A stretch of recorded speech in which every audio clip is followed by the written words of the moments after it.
Maaf teman-teman, masih bikin kopi dulu biar mantap.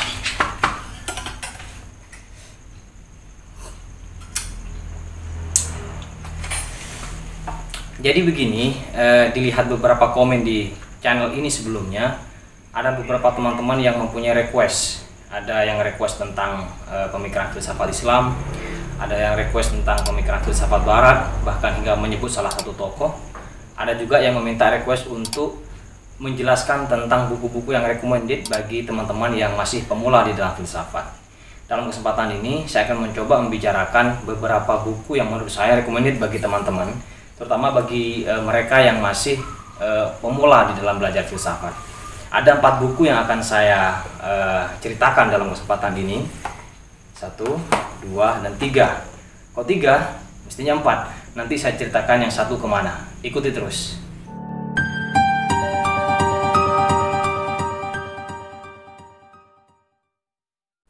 Tentang buku apa yang paling recommended untuk dibaca, saya kira masing-masing orang memiliki referensi yang berbeda. Karena setiap orang memiliki pengalaman yang berbeda pada setiap buku yang dia baca. Ada buku yang mungkin bagi orang lain tidak terlalu menginspirasi, tetapi bagi orang lain buku tersebut sangat menginspirasi. Sehingga bagi orang tersebut buku itu adalah yang paling recommended untuk dibaca. Nah, dalam hal ini saya dalam posisi seperti itu. Artinya buku-buku yang saya tawarkan sebagai buku recommended bagi teman-teman adalah buku yang bagi saya secara pribadi memberikan inspirasi, bahkan mengubah cara pandang saya tentang filsafat selama ini. Nah, karena itu ada beberapa buku inilah yang kemudian saya coba pilih dari sekian buku yang menurut saya memungkinkan untuk dibaca oleh teman-teman yang masih pemula. Nah, pada dasarnya buku-buku ini adalah buku-buku yang berbicara tentang filsafat dalam 2 tipe ya. Filsafat yang berbicara secara tematik dan filsafat yang berbicara secara historis. Karena menurut saya memang cara belajar filsafat adalah ada 2 cara itu. Belajar secara tematik berarti mencoba masuk ke dalam pelajaran filsafat ke dalam tema-tema tertentu yang itu kemudian dikomentari oleh berbagai tokoh, lalu kemudian dicari titik temunya. Itu sebagai tema-tema tertentu yang kemudian kita coba gali lebih secara mendalam. Kemudian secara historis berarti mempelajari filsafat ini secara urut, masuk ke dalam tokoh-tokoh tertentu, mencoba mencari apa yang menjadi latar belakang dari suatu tokoh dalam merumuskan gagasannya, dicari latar belakang filsafat atau latar belakang politik bahkan yang mempengaruhi dari pemikirannya itu. Kedua cara belajar filsafat ini saya kira tidak bisa kita pilih salah satunya atau kita pilih sebagai yang paling terbaik di antara salah satunya, karena keduanya sama-sama penting di dalam belajar filsafat. Karena itu dalam kesempatan ini saya mencoba mencari beberapa buku yang nuansanya historis dan nuansanya tematis. Yang pertama tentu saja adalah buku Mencangkul di Yunani. Buku ini adalah buku yang ditulis oleh guru saya, Ahmad Dhafir Zuhri. Di dalam kesempatan sebelumnya mungkin saya pernah menyebut buku ini, tetapi saya tidak bercerita cukup detail tentang buku ini di video-video sebelumnya. Kali ini saya akan menceritakan buku ini. Nah, buku ini sebetulnya ditulis dalam bentuk makalah-makalah awalnya oleh guru saya untuk mempelajari filsafat Yunani secara historis pada waktu itu, yang kemudian makalah itu dibagikan ke teman-teman, kita baca lalu kemudian kita diskusikan. Tetapi kemudian teman-teman merasa bahwa buku itu atau kumpulan makalah itu kayaknya perlu dikumpulkan, dijadikan satu buku. Lalu kemudian diberikan berbagai tambahan-tambahan yang sifatnya memberi konteks terhadap buku ini di awal sebelum masuk ke berbagai pemikiran tokoh itu. Dan ternyata Pak Dhafir mengiyakan itu dan beliau lakukan itu. Akhirnya pada tahun 2015 lalu dicetaklah buku ini. Nah, buku ini kelebihannya menurut saya ditulis secara sangat populer, sangat mudah dipahami, bahkan dengan nuansa bahasa yang sifatnya sehari-hari, bahasa gaul lah mungkin bahasa kita. Karena itu misalnya di dalam buku ini banyak sebutan-sebutan yang diberikan, misalnya Pak Mandros misalnya untuk Anas Mandros misalnya, atau Ustadz Plato misalnya, atau Kiai Sokrates misalnya. Itu sebutan-sebutan yang mungkin terutama di kalangan pesantren ya, karena memang buku ini dibaca oleh teman-teman yang berada di pesantren, sangat khas sekali, sangat bernuansa keseharian di mana mereka menggunakan kosakata-kosakata demikian. Karena itu di dalam membaca buku ini kita sangat mudah sekali mengurai berbagai istilah-istilah, berbagai konsep-konsep kunci dari berbagai pemikiran filsafat Yunani yang itu bisa kita tangkap dan kita pahami, bahkan kita beri sedikit nuansa yang bersifat diskusi ya, atau kritik-kritik lah bahasa kita ya, sehingga kemudian pemahaman kita terhadap filsafat Yunani menjadi lebih mudah. Ada juga kutipan-kutipannya yang diambil langsung dari pemikir Yunani itu sendiri, maupun berbagai komentator terhadap filsafat Yunani. Misalnya komentator Al-Farabi ya, itu salah satu komentator yang disebut sebagai mu'allim as-sani bagi pemikiran Aristoteles. Dia mencoba misalnya mengawinkan antara pemikiran Plato dan Aristoteles, lalu kemudian pandangan Al-Farabi terhadap Aristoteles dan Plato misalnya dikutipkan juga di sini. Ini satu kekayaan yang membuat wawasan kita lebih luas ketika kita membaca filsafat Yunani. Itu yang pertama. Kemudian yang kedua adalah filsafat modern dari Machiavelli sampai Nietzsche.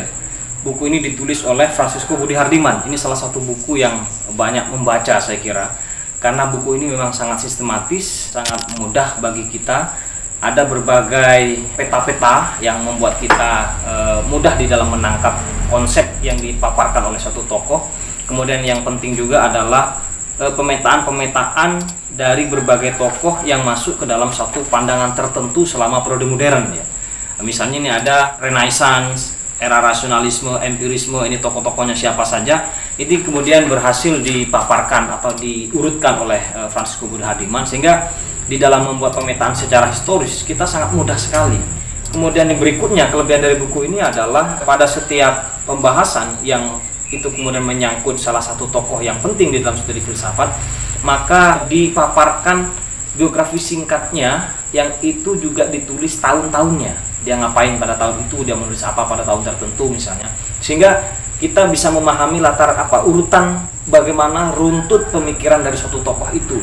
Dan tak kalah pentingnya adalah Francisco Budi Hardiman juga menyediakan kutipan langsung dari karya tertentu yang pokok, yang itu banyak dikutip berkaitan dengan pemikiran tokoh tersebut, dan itu sudah diterjemahkan ke dalam bahasa Indonesia oleh Budi Hardiman. Jadi kita sangat mudah, kita hanya tinggal membaca, kita tinggal menikmati berbagai susunan-susunan urutan pemikirannya.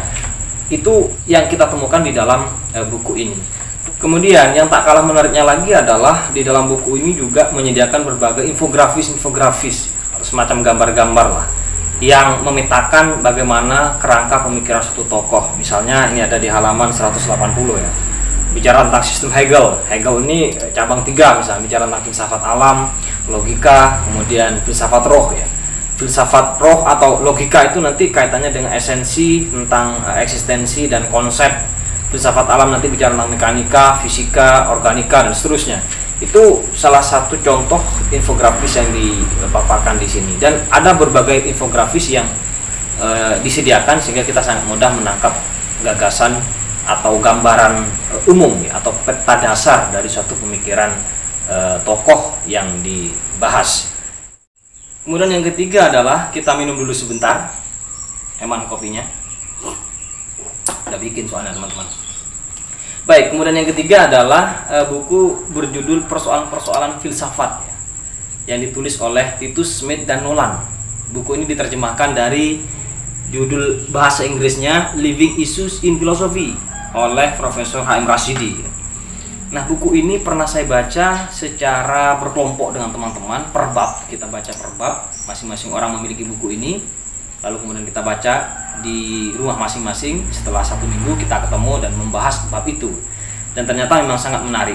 Nah, buku ini secara tipe berbeda dari 2 buku sebelumnya. Kalau yang sebelumnya, yang 2 sebelumnya bercorak historis, kalau ini lebih bercorak tematis. Jadi masuk ke dalam satu tema-tema tertentu di dalam filsafat, lalu kemudian dibahas dengan menggunakan berbagai sudut pandang tokoh, dan itu dicari titik temunya, atau bahkan dimunculkan juga perbedaan-perbedaannya yang bahkan saling menolak atau saling menegasi. Misalnya berbicara tentang subjek ya, dibahas juga pandangannya Sigmund Freud, pandangannya Lacan misalnya. Atau berbicara tentang moralitas misalnya, juga dimasukkan padanya Kant, pandangannya Jeremy Bentham misalnya. Kemudian berbicara tentang aliran-aliran filsafat ya, mulai dari realisme, idealisme, pragmatisme, neo-positivisme, dan seterusnya. Itu berbagai topik filsafat yang menurut saya penting untuk kita ketahui dan kita lihat berbagai tokoh yang melihat ya, atau yang setuju dan tidak setuju, yang memberikan penguatan argumen atau yang memberikan penolakan terhadap pandangan-pandangan itu. Nah, dengan demikian buku ini melatih kita untuk bersikap kritis, melatih kita untuk berdialog ya, karena pada saat menghadirkan berbagai pandangan atau berbagai topik di dalam kajian filsafat itu dan dilihat dari berbagai tokoh, otomatis itu ada dialog, ada kritik dan ada kritik atas kritik bahkan, dan itu sangat melatih kita di dalam berargumentasi, menyusun satu pemahaman yang bersifat kritis. Dan yang menarik lagi secara teknis, buku ini di akhir buku, di akhir bab masing-masing itu menyediakan resuman-resuman, ada poin-poin apa yang menjadi titik penting dari bab yang dibahas itu, dan itu menjadi sangat kunci bagi kita untuk menangkap secara konseptual apa yang dibahas di dalam bab itu. Dan di akhir bab juga disertai dengan buku bacaan lanjutan. Jadi setelah membahas tema tentang logika misalnya atau tema tentang etika, maka buku apalagi yang perlu kita baca pasca membaca buku ini, dan itu disebutkan di akhir bab itu. Dan itu sangat membantu sekali bagi kita untuk menelusuri buku apa kemudian yang perlu kita baca. Yang hampir sama dengan bukunya Fransisco Budi Hardiman, ketika masuk ke dalam satu tokoh yang bersifat sentral di dalam satu pandangan, misalnya bicara tentang pragmatisme, katakanlah tokohnya misalnya William James, maka buku ini juga menyediakan ruang hampir separuh halaman lah kira-kira untuk membahas secara singkat biografi William James yang berkaitan dengan buku-buku yang ditulisnya atau pengalaman-pengalaman pendidikan yang pernah dialami oleh William James. Jadi ini saya kira sangat komprehensif bagi kita untuk membahas topik-topik tertentu di dalam studi filsafat. Kemudian yang keempat yang tidak ada bukunya ini, nah ini saya ceritakan. Jadi buku keempat ini berjudul Falsafatuna sebetulnya, yang ditulis oleh Muhammad Baqir Sadr, salah satu pemikir Irak yang itu dibunuh ya, entah apa sebabnya, mungkin karena persoalan politik atau karena persoalan sekte yang terjadi di sana. Nah, buku Falsafatuna ini sebetulnya saya dapat beli yang diterjemahkan oleh atau diterbitkan oleh Rawson Fikr, teman-teman Jakfi ya, jaringan aktivis filsafat Islam di Yogyakarta. Buku itu saya baca per paragraf bahkan dengan teman-teman, kemudian kita diskusikan. Kalau di Jogja mungkin teman-teman ada wisata epistemologi ya yang membahas secara khusus tentang buku itu, tapi kita membahasnya secara amatir ya di Sekolah Tinggi Filsafat Al-Farabi. Kita coba diskusikan, kita coba debatkan buku itu. Kemudian setelah saya baca, ada teman datang ke rumah ya, lalu teman ini tanya buku yang cukup recommended untuk dibaca. Saya bilang buku Falsafatuna. Dia minta tunjuk buku itu apa. Nah, saya kasih tunjuk. Ternyata dia pengen pinjam dan saya kasih lah pinjam. Dia janjinya 1 bulan. Ternyata nggak balik sampai sekarang. Makanya saya ingat kata-kata Gus Dur kemudian, bahwa hanya orang bodoh yang mau meminjamkan bukunya kepada orang lain, dan hanya orang gila, kata Gus Dur, yang mau mengembalikan buku yang sudah dipinjam. Kayaknya sudah benar Gus Dur nih ya. Dan nasib saya seperti itu sekarang. Tetapi saya masih cukup ingat pengalaman saya ketika membaca buku itu ya. Jadi buku itu berbicara mula-mula dari persoalan epistemologi ya. Yang pertama digugat misalnya tentang sumber-sumber pengetahuan, mulai dari Plato, kemudian rasionalisme René Descartes, lalu kemudian dari empirisme. Itu coba kemudian digugat. Lalu buku ini mengajukan satu cara pandang baru yang dia sebut sebagai disposisi oleh Baqir Sadr ya. Jadi bedanya kalau René Descartes misalnya ada pengetahuan yang sudah dianggap bawaan, misalnya tentang ide Tuhan ya, kemudian ide jiwa. Sementara di dalam pandangan empiris misalnya sama sekali tidak ada pengetahuan yang ada kecuali yang didapat dari luar subjek. Bagi Plato misalnya pengetahuan itu adalah ingatan. Maka buku itu menawarkan disposisi. Disposisi ini sebetulnya agak bernuansa prinsip Aristotelian. Jadi melihat bahwa diri manusia itu adalah potensial. Jadi tidak ada pengetahuan yang sudah ada begitu saja, tetapi kemudian ada potensinya, yang mana potensi itu dapat kita ubah menjadi satu pengetahuan berkat interaksi kita dengan alam. Jadi empiris diterima, kira-kira rasionalis diterima. Itu salah satu cara baru dalam memahami bagaimana pertentangan empiris dan rasionalis selain apa yang pernah dinyatakan oleh Immanuel Kant menurut saya di dalam buku itu. Dan gagasan lain yang dibicarakan di dalam buku itu karena memang sangat ketat nuansa dialektikanya, nuansa kritiknya, ialah tentang gagasan Marxisme. Jadi banyak memberikan kritik terhadap Marxisme. Saya kira bukan spesifik kepada Marxisme, saya kira, tetapi kepada materialisme. Yang mana karena Marxisme ini salah satu corak pemikiran yang banyak berbicara tentang materialisme, maka otomatis menjadi sasaran kritik dari buku itu.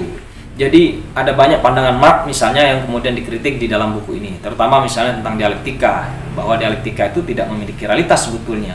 Yang kita temukan di realitas itu ya identitas sesuatu ya sebagaimana sesuatu itu sendiri.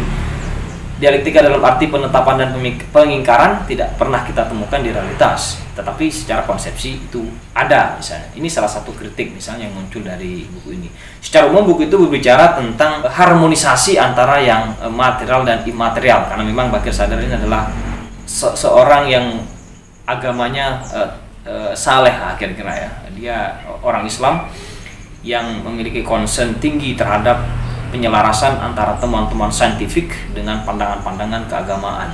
Ini menurut saya penting untuk kita baca, yang barangkali tidak kita temukan di dalam kampus-kampus. Saya kira saya pernah ceritanya kepada beberapa teman-teman yang kuliah di UIN misalnya atau di UGM yang jurusan filsafat, mereka juga tidak pernah membaca buku itu. Bukan tidak pernah membaca ya, tidak pernah dibahas secara spesifik di kampusnya, tetapi mungkin mereka pernah membaca di luaran ya. Ini saya kira satu buku alternatif yang bisa kita baca oleh teman-teman untuk mendalami kritik-kritik terhadap pemikiran Barat dalam perspektif yang lebih modern ya. Itu 4 buku yang bisa saya sharingkan ke teman-teman. Ya kalau boleh saya nyatakan recommended, ya silakan dianggap recommended bagi teman-teman untuk dibaca. Dan urutannya kalau saya secara pribadi adalah memulai dari Mencangkul di Yunani, kemudian saya membaca filsafat modernnya Francisco Budha Hardiman, kemudian persoalan-persoalan filsafat ini, baru yang keempat saya membaca Falsafatuna. Ini apa yang bisa saya sampaikan kepada teman-teman sekalian. Semoga memberikan bermanfaat, dan barangkali teman-teman memiliki buku yang lain yang lebih menarik dari buku ini yang bisa teman-teman sharingkan bagi kita semua. Silahkan nanti dinyatakan di dalam kolom komentar.